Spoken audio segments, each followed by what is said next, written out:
ತೋಟ ಕೋತಿಯು ವನವನ್ನೆಲ್ಲ ಕೇಳಿಸಿತ್ತೆಂಬ ಗೋದೆಯಂತೆ ನಿಚ್ಚಳನು ತನ್ನ ಗುಣಕ್ಕನುಸಾರವಾಗಿ ಕಾಳಿ ವರ್ಷನಿಗೂ ಉಪದೇಶಿಸಿರುವನು. ಕಾಳಿ ವರ್ಷ ನೀನು ಸಭಾಲಯ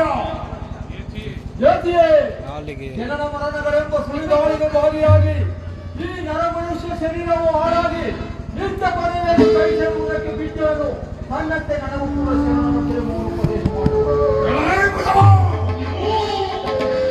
ನಿನ್ನ ಉಪದೇಶ ಹೌದು ಋಷಿ. ಮಾನವನ ಫಲಗಳು ಅವನ ಸಂಸ್ಕಾರದ ಫಲಗಳಿಂದ ಸಿದ್ಧಿಸುವುದೇ ಹೊರತು ಅವನ ಆಡಂಬರದ ಮಾತಿನಿಂದಲ್ಲ.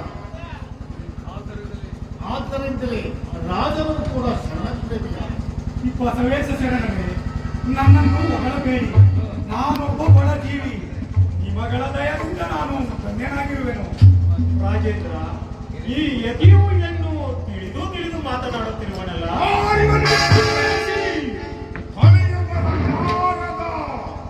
ಹೌದು, ಕಲಿಯುವವನ್ನು ಬಸವಯುಗವನ್ನಾಗಿ ಮಾಡಲು ಬಂದಿರುವ ನಾರದನೇ ನಾನು. ಹೌದು, ನಿನ್ನಂತಹ ಯತಿಗಳೆಂಬ ಕೋತಿಗಳಿಗೆ ನಾನೇ ನಾಯಕನೆಂದು ತಿಳಿ. ನಮಸ್ಕಾರಕ್ಕೆ ಪಾತ್ರನಾದ ನನಗೆ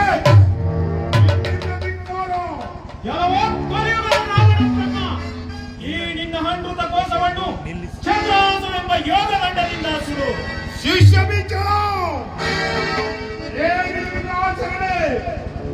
ಗುರುವೇ, ಬಸವೇಶನೆಂಬ ಮುಕ್ಕುರಿಯಿಂದ ಕೂಡಿದ ಹಗ್ಗವು ನನ್ನನ್ನು ಮುಕ್ತಿ ಮಂದಿರದಲ್ಲಿ ಕಟ್ಟಿರುವಾಗ ಬಸವೇಶನೆಂಬ ಓಂಕಾರ ಪ್ರಕೃತಿ ಪ್ರಣವವು ನನ್ನ ಸಪ್ತ ಕೋಟಿ ಧಾತುಗಳಲ್ಲಿ ಜೀವನಾಡಿಯಾಗಿರುವಾಗ ನನಗೆ ಸ್ವತಂತ್ರವೂ ಇಲ್ಲ, ಅನ್ಯರ ಮಾತು ನನಗೆ ರುಚಿಸುವುದೂ ಇಲ್ಲ. ಈ ನನ್ನ ತಪೋಗ್ನಿ ಜ್ವಾಲೆಗೆ ಅವಿರ್ಭಾಗವನ್ನಾಗಿ ಮಾಡಬೇಕು. ನೀನು ನನ್ನ ಕೈಗೆ ಸಿಕ್ಕಿರುವುದು ಇಡುಗನ ಕೈಗೆ ಹಿಡಿದು ಸಿಕ್ಕಂತಾಯಿತು. ಯತಿಯೇ, ನಾಲಿಗೆಯನ್ನು ಬಿಗಿದು ಮಾತನಾಡು. ಬಸವಣ್ಣನು ಋಷಿಯೂ ಅಲ್ಲ, ಯೋಗಿಯೂ ಅಲ್ಲ, ಭೋಗಿಯೂ ಅಲ್ಲ, ವಿಗ್ರಹವೂ ಅಲ್ಲ. ಅವನೇ ಸಾಕ್ಷಾತ್ ಪರಬ್ರಹ್ಮ ಸ್ವರೂಪ. ಅವನಲ್ಲಿ ನೀನು ಹೋಗಬೇಡ. ಕಾಳೆ ಮನಸ್ಸರಿ ಶಾಂತರಾಗಿ ಯತಿ ಗಿಡಗಳು ಮಾಂಸಪಿಂಡಗಳನ್ನು ಹುಡುಕುತ್ತಾ ಕಾಡಿನಲ್ಲಿ ಅಲೆದಾಡುವುದು. ನೀ ಹೇಳಿದ ಗಿಳಿ ರಾಜಾಜ್ಞವನ್ನು ತಿಂದು ಅಂತಃಪುರದಲ್ಲಿ ವಾಸ ಮಾಡುವುದು. ಗಿಳಿ ಎಂಬ ಹೆಸರನ್ನು ಪಡೆದ ಸುಖ ಯೋಗಿ ಋಷಿಗಳಲ್ಲಿ ಪೂಜ್ಯನಾಗುವುದು. ಸಣ್ಣ ಸಣ್ಣ ಕಲಿಕೆಯನ್ನು ತಿಂದು ಅಲೆದಾಡುವ ನಿನಗೆ ಸಾಕು ಮಾಡಿ ಮುಚ್ಚು. ನೀನು ಬೀಸಾಡಿದ ಗರಿಕೆಯು ಜಗದ ಜೀವ ಜಂತುಗಳನ್ನು ಕಾಪಾಡುವುದಕ್ಕಾಗಿ ಬ್ರಹ್ಮದೇವನು ಜಗದಾದಿಯಲ್ಲಿ ಸೃಷ್ಟಿಸುವನು. ಹೇಳು, ನಿನ್ನಂತ ಜಡ ಜೀವಿಗಳೆಂಬ ಸಣ್ಣ ಸಣ್ಣ ಗರಿಕೆಗಳನ್ನು ತಿಂದು ಅವುಗಳಿಗೆ ಚೈತನ್ಯವನ್ನು ಕೊಟ್ಟು ಮುಕ್ತಿ ಹೊಂದಿರುವ ಕಲ್ಪತರುವನ್ನಾಗಿ ಮಾಡುವ ಬಸವೇಶನೇ ನಾನು. ನನ್ನ ಯೋಗಬಲದಿಂದ ಬಂಧಿಸಲ್ಪಟ್ಟ ಈ ಲಾಕುಳವನ್ನು ಮೇಲಕ್ಕೆ ಸೆಳೆಯುವೆನು. ನಿನಗೆ ಶಕ್ತಿಯಿದ್ದರೆ ಅದನ್ನು ಕೆಳಗೆ ಇಳಿಸು.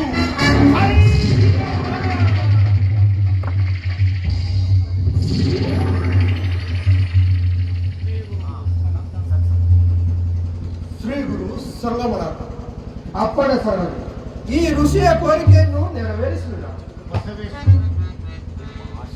ನಿಮ್ಮ ಆಶೀರ್ವಾದವಿದ್ದಂತೆ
ಬಸವಣ್ಣ ಅವರವರ ಬಸವಣ್ಣನ ಕೃಪಾಕಟಾಕ್ಷದಿಂದ ನಿನ್ನ ಯೋಗ ಬಲದಿಂದ ಎಸೆಯಲ್ಪಟ್ಟ ಲಾಕುಳವು ಆಳತ್ತರದ ಪ್ರಮಾಣದಲ್ಲಿ ನಿಂತಿದೆ. ನಿನಗೆ ಶಕ್ತಿ ಇದ್ದರೆ ಅದನ್ನು ಕೆಳಗಿಳಿಸಿ ಪಡೆದುಕೊಳ್ಳಬಹುದು.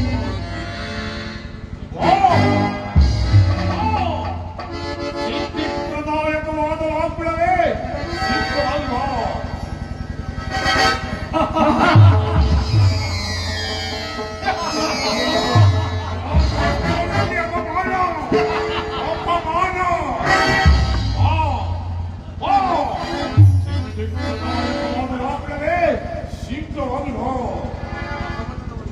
ಎದಿಗೆ ತಕ್ಕ ಪ್ರಾಯಶ್ಚಿತ್ತ. ಪಾಪ ಪಾಪ ಈಗಾಗಬಾರದಿತ್ತು ಈ ಎದಿಗೆ. ಬಸವಣ್ಣನವರಿಗೆ ಶರಣಾಗಿ ಬೇಕು. ನಿನ್ನ ಲಾಕುಳವು ನಿನ್ನ ಕೈ ಸೇರು.